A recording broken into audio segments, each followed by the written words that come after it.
Merhaba, HDP meclisten sokağa, kadın gündeminden emek gündemine, ekolojiden ekonomiye kadar yoğun bir haftayı geride bıraktı. Şimdi meclis gündemiyle başlayalım. HDP burada, HDP halkın içinde. HDP demokratik siyasetin her yerinde. Kayyımların yolsuzlukla yürüttüğü milyonlar nerede? Milyon liralar. Milyarlar nerede? Gri pasaportla kaçırılan insanlar nerede? Deprem paraları nerede? Pandemide toplanan yardımlar nerede? 15 Temmuz mağdurları için toplanan bağışlar nerede? Örtülü ödenekteki paralar nerede? Tüm ağır tahribatların onarılması için demokrasiden, adaletten, barıştan, hukuktan yana olan herkesle, her kesimle güçlü bir demokrasi ittifakını önemsiyoruz. Biz bu davada yok sayılmanın, felaketlerin, azınlık diktasının, faşizmin, kara cahilliklerin, dipsiz karanlıkların önüne geçmek ve özgürlük, eşitlik, kardeşlik ilkelerini umut ile yoğurmak için direneceğiz. Biz bu davada hakikati yalana boğdurmayacağız.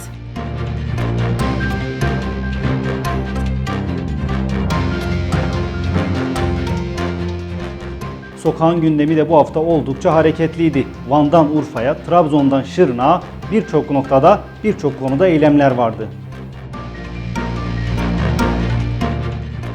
Bugün cezaevlerinde yaşatılan vahim olaylar konusunda hem hükümeti uyarıyoruz ve hem de bu konuda kamuoyuna duyarlılık çağrısında bulunuyoruz. Bizler partimiz kapalı olduğu için, ablukaya hukuksuz bir şekilde alındıkları için direkt sokaklara halkımızın içine indik. HDP halktır ve siz halktan korkuyorsunuz.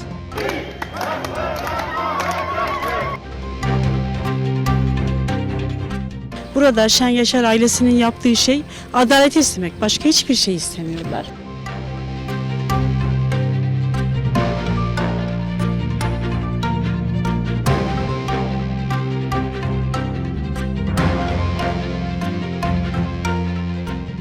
Kadınların gündeminde ise kadın yoksulluğuna hayır buluşmalarıyla İstanbul Sözleşmesi vardı.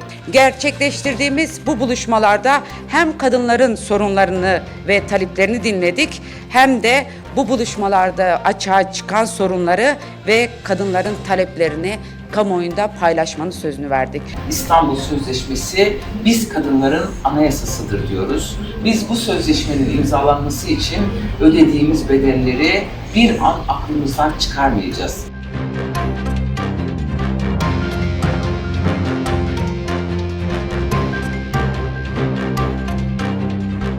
Kadınların yoksulluğu arttıkça erkek şiddeti daha fazla artıyor.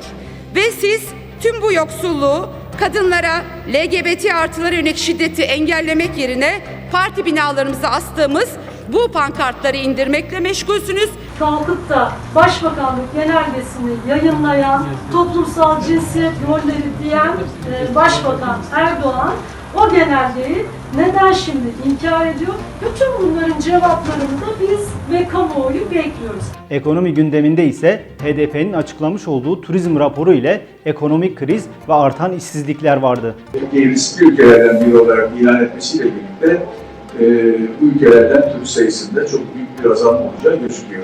40 yıldır 80 ne yakın hane bir üretim yapıyorsa, hala çadırda yaşıyorsa, hala suyu yoksa, elektriği yoksa, tuvalet, hijyen koşulları yoksa bunun utancı hem o Aydın Belediyesi'nin utancıdır hem de bu hükümetin utancıdır. Biz iş aş buluşmalarıyla Van'a gittik. Van'daki köylü, çiftçi perişan, arıcısı perişan. Diyarbakır'a gittik perişan. Haymana'ya gittik itiraz ediyorlar. Hopa'ya gittik çay üreticisi perişan. Mersin Tarsus'a gittik perişan diyor ki ürünümüzü tarlada bırakacağız. İzmir Torbalı'ya gittik perişan ve nitekim geçen hafta İzmir Torbalı'da yaşamına son veren bir çiftçi oldu. Lebalep zulme, lebalep ırkçılığa, lebalep hak ihlaline karşı meşru demokratik mücadeleyi yürüteceğiz. Ekoloji gündeminde ise bu hafta doğa yıkımına karşı yapılan eylemler vardı. Bekledikleri gibi kolay olmayacak bu süreç. Dün de direndik, bugün de direneceğiz, yarın da direneceğiz. Emek gündeminde de bu hafta yaklaşan 1 Mayıs için yapılan hazırlıklarla işçi direnişlerine verilen destekler vardı. Bugün buraları yasaklayanlar bilsin. Halkın arasında öfke büyüyor. Yolsuzluk ve yoksulluğa karşı öfke büyüyor. 1 Mayıs yasaklanamaz.